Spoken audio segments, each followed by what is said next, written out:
청와대 영민관에서 130자 비상계 대책회의를 개최하면서 그때 확정될 중견기업 3,000 플러스 프로젝트에 대해서 설명을 드리겠습니다. 이 프로젝트의 목적은 일자리 창출 또 양가 해소를 위해서는 2015년까지 중견기업 3,000개가 필요하고 이에 따라서 이에 필요한 대책을 이번에 발표하게 되었습니다. 잘 아시다시피 지난 5월 달에 지식경제부에 중견기업 정책을 추진하기 위해서 중견기업국을 이렇게 신설한 바가 있습니다. 이 중견기업국 신설 이후에 처음으로 발표되는 그런 대책이라는 말씀을 함께 드립니다. 이제 비전을 말씀을 드리겠습니다. 현재 지금 2010년 기준으로 지금 중견기업 숫자는 1,291개가 되겠습니다. 아시다시피 2015년에 3,000개 이상을 만들겠다는 그런 계획이고요.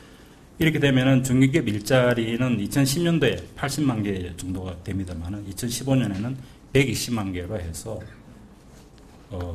저희들이 지금 기대를 하고 있고 또 매출액 중에서 수출이 차지하는 비중을 지금 16.6%에서 20% 이상으로 끌어올 것을 저희들한테 목표로 해서 이 대책을 추진하고 합니다.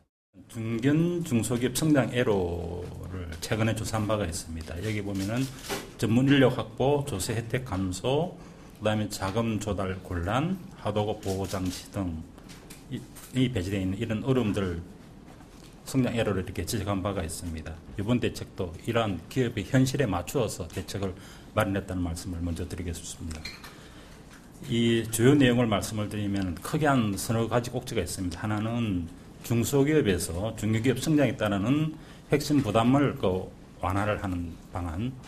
두 번째가 우수 R&D 인력을 확보하고 또 기업의 기술 혁신 역량을 갖다가 강화하는 그런 방안이 되어 있고, 세 번째는 이러한 중기기업 육성을 위한 인프라 조성.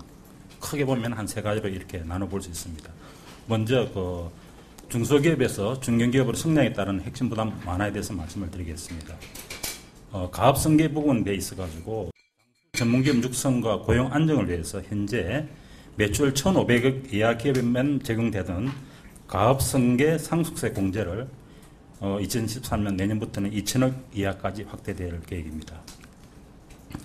이 경우에는 가업성계 공제 시에 고용 유지 조건 또 고용을 더하는 조건이 되기 때문에 고용 창출 효과도 이렇게 기대를 되고 있습니다. 하도급의 경우 지금 중견기업들은 중소기업을 졸업하면은 바로 대기업의 법적 지위를 가지게 되기 때문에 하도급 대금에서 가지고 받을 거는 늦게 받고 또 줄 거는 빨리 주는 그런 이중의 부담을 지게 됩니다. 이번 대책에는 공정거래위원회 협조를 받아서 중견기업도 하도급 거래의 보호 대상에 포함되고 이러한 이중의 부담을 줄이는 그런 대책을 마련했습니다. 우선 이 사항들은 법을 개정해야 될 사항이기 때문에 빨리 시행하기 위해서 법 개정에 앞서가지고 공정거래 및 동반성장 협약 기준에 이 사항을 포함시켜가지고 중견기업도 대기업과의 동반성장 대상에 포함을 시킬 계획입니다. 향후 성과를 봐서 하도급 개정도 추진할 계획입니다. R&D 세액 공제 확대가 되겠습니다. 매출액 3천억 미만의 중기기업을 위한 연구 인력 개발 세액 공제 구간을 8%로 하는 부분을 신설했습니다. 지난 작년부터 중소기업 졸업 이후에 연구개발 세액 공제 부담 완화 기간 5년을 신설했습니다만은 2010년도 말 이전에 졸업한 기업들은 여기에 적용을 받지 못하고 3 내지 6%의 기존 대기업 공제율을 그대로 적용받게 되었습니다. 근데 이번 대책을 통해 가지고 매출액 3천억 미만까지는 8%의 신규 공제율을 적용받기 됨에 따라서 R&D 투자 활성화가 되고 있습니다. 다음 금융애로 해소가 되겠습니다. 다 아시는 바와 같이 중소기업 졸업과 함께 다수의 정책금융 대상에서 제외되는 것이 현실입니다.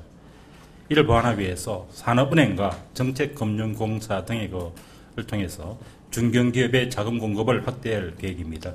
전체적으로 저희가 볼 때는 한 1조 정도는 중견기업의 자금 공급을 확대할 수 있을 것으로 기대하고 있습니다. 다음은 인재 확보 시스템과 기술 혁신을 보다 좀 촉진하면서 그런 대책이 마련되겠습니다.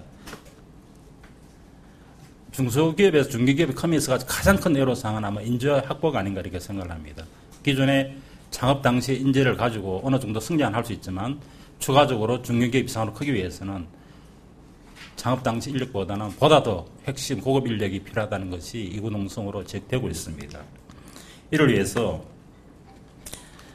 가장 큰 것은 중견기업에 대해서 건물을 해도 자기의 어떤 미래를 갖다가 보다 발전적으로 잘 설계할 수 있다는 그런 확신을 주는 부분이 되겠습니다. 그래서 이 부분에 대해서는 저희가 그 중견기업 알림이라든가 이런 하는 한편 또 중견기업에 들어간 그 핵심 R&D 인력들이 보다 장기간 근무할 수 있도록 하는 환경 조성이 필요하다고 생각합니다. 그래서 이번 대책에는 장기 재직자를 지원하기 위한 프로그램을 도입하였습니다. 기술 개발 인력과 기업이 5년 이상 근로를 조건으로 하는 해서 그 동일 금액을 적립하는 금융 상품을 개발하고 또 핵심 연구 개발 인력이 5년 이상 장기 근무를 할 경우에 차세대 리딩 엔지니어로 이렇게 지정을 하고 추가적인 재직 인센티브를 마련할 계획입니다. 이 중견기업에 대해서는 고용보험법에 따라서 시행하는 전문 인력 채용 지원, 취업 인턴제, 근로자 능력 개발 지원 등을 이렇게 받을 수 있게 되어 있습니다. 그런데 현재 이 적용이 중소기업을 졸업하더라도 3년 정도 유예기간을 가지게 됩니다. 이것을 유예기간을 좀 더 확대하는 그런 방안을 검토할 계획입니다. 또한 내년부터는 전문 연구 인력의 경우에 지금까지 대기업도 받을 수 있습니다만 2013년부터는 대기업은 제외됩니다. 이러한 인력 유예분을 활용해서 중소 중견기업에 R&D 전문 인력의 공급을 확대할 계획입니다. 중견기업의 기술 혁신을 촉진하기 위해서 지금 지경부 차원에서 연구, 개발, 예산 지원을 대폭 확대할 계획입니다. 2010년 기준으로 중견기업이 받는 R&D 예산 지원 비중은 한 1.6%, 금액으로 합치면 한 720억 남짓합니다. 이것을 2015년까지 6%로 연차적으로 확대 나가겠습니다. 이렇게 되면은 약 한 3천억 정도의 R&D 자금이 집중적으로 지원될 수 있을 거로 기대를 하고 있습니다. 또한 중견기업이 주관 가능한 R&D 과제도 지속적으로 늘려갈 계획입니다. 지금까지 중견기업이 주관하는 과제는 거의 없었다 해도 과언이 아니라고 생각합니다. 이렇게 된다 그러면은 고급 연구 인력의 유입 환경이 조성이 될 수 있을 거로 기대를 하고 있습니다. 앞에서 설명드린 장기 근무를 유도할 수 있는 그런 금융상품 인센티브와 연계해서 중견기업의 기술 혁신을 촉진하면서 핵심 연구 인력들이 장기 재직할 수 있는 그런 환경이 조성될 수 있을 것으로 기대하고 있습니다. 그다음에 시스템 금융 및 글로벌화 가속화 부분이 되겠습니다. 결국은 중소기업의 경우에는 창업주가 1인 경영하는 시스템이 보편적입니다. 그러나 중견기업이 되기 위해서 또 중견기업에서 계속 성장하기 위해서는 결국은 1인 경영보다는 시스템 경영이 도입이 되어야 됩니다. 이런 부분에 대해서도 저희가 대책을 마련했습니다. 우선 중소기업의 경영 혁신을 위한 글로벌 경영 혁신 지수를 개발해서 중견기업들이 지속적으로 자기네 경영 시스템의 장점과 단점을 이렇게 분석을 해서 보완 대책을 마련해 나가도록 이렇게 할 계획입니다. 그 다음에 민간 주도의 경영 진단 컨설팅과 CEO 교육도 함께 활성화시켜 나가도록 하겠습니다. 중견기업이 되면서 가장 중요한 부분은 지적재산권을 어떻게 보호하고 또 지적재산권을 확충해 나가는가 그 부분이 되겠습니다. 이와 관련해서 중견기업의 특허심사 청구료를 갖다가 30% 인하해 주는 그런 대책도 함께 마련하도록 하겠습니다. 마지막이 되겠습니다. 결국은 기존의 중소기업이 성장해서 중견기업으로 발전하는 것도 우선 필요하고 두 번째는 선진국의 경우에는 많은 그 중견기업이 있음에도 불구하고 우리나라에는 중견기업이 상대적으로 적은 그런 업종 분야를 찾아서 저희가 당의 업종을 육성함으로써 따라서 그 중견기업이 보다 더 육성될 수 있는 그런 그 환경을 조성하고자 합니다. 기술 전망, 국내 시장 분석 등을 통해서 기존 주력 산업 이외에도 중견기업이 선도할 수 있는 신규 전략 업종을 발굴해서 기업별 특성에 맞는 육성 전략을 추진해 나가도록 하겠습니다. 예를 들자면 뭐 계량신약이라든가 태양광이라든가 이런 부분들이 되겠습니다.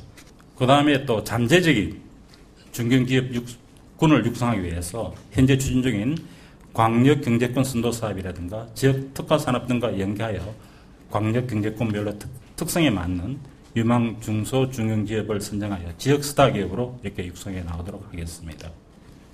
이러한 중견기업을 육성하기 위한 인프라도 정비하면서 확충해 나가도록 하겠습니다.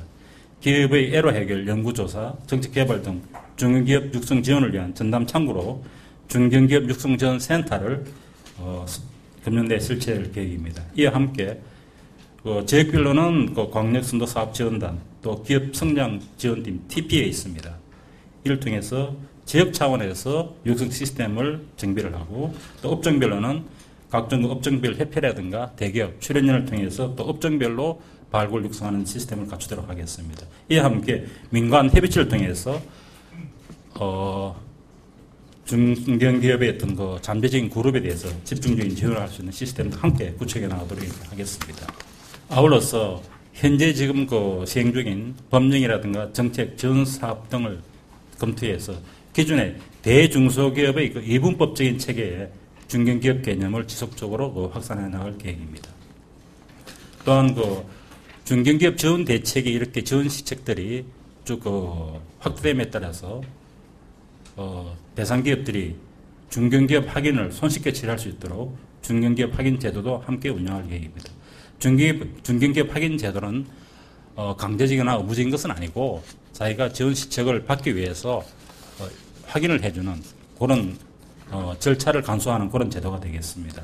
아울러서 중소기업에서 중견기업으로 쭉 성장함에 따라서 기업별 지원 내용을 체계적으로 분석 관리하는 기업 성장 이력 차트를 만들도록 하겠습니다. 이렇게 해서 당의 기업들이 어떤 분야가 더 필요한지 맞춤형 지원을 이렇게 할 수 있도록 시스템을 정비하도록 하겠습니다. 또한 중견기업의 경우에는 중소기업에서만 계속 커서 중견기업이 되는 방법도 있겠지만 또 중소기업 안에 또 M&A를 통해 가지고 중견기업을 클 수 있는 방안이 있습니다. 그런 방안이 보다 활성화될 수 있도록 중견기업의 M&A 필요한 매물 정보, 자문 등의 서비스도 제공하고 또 현재 운용 중인 중견기업 전용 펀드, 신성장 동력 펀드 등을 활용해서 중소 중견기업들의 M&A 또 해외 M&A를 포함하고 있습니다만 M&A를 활성화하도록 이렇게 하겠습니다. 이상 보고 설명을 간단히 마치고요. 최근에 아마 전기 문제 때문에 지면 확보가 쉽지는 않은 걸로 생각합니다만은 이 중견기업 육성 대책은 우리 산업 생태계를 이제 제대로 바로잡는 그런 매우 중요한 그런 대책이 되겠습니다. 다 아시다시피 우리 중견기업의 비중은 전체 산업에서의 기업체 기준으로 보면 0.04%, 제조만 보더라도 0.15%에 불과합니다. 그런데 선진국의 경우에는 여기 한 10배 이상 중견기업군이 튼튼하게 산업 구조 내에 자리 잡고 있습니다. 이번에 이 대책은 그러한 우리 생태계의 허리 부분을 보강하면서 허리 부분을 튼튼하게 만드는 그런 대책이 되겠습니다. 보다 많은 관심을 가지고 홍보가 될 수 있도록 기자 여러분들의 많은 관심과 배려를 부탁드립니다.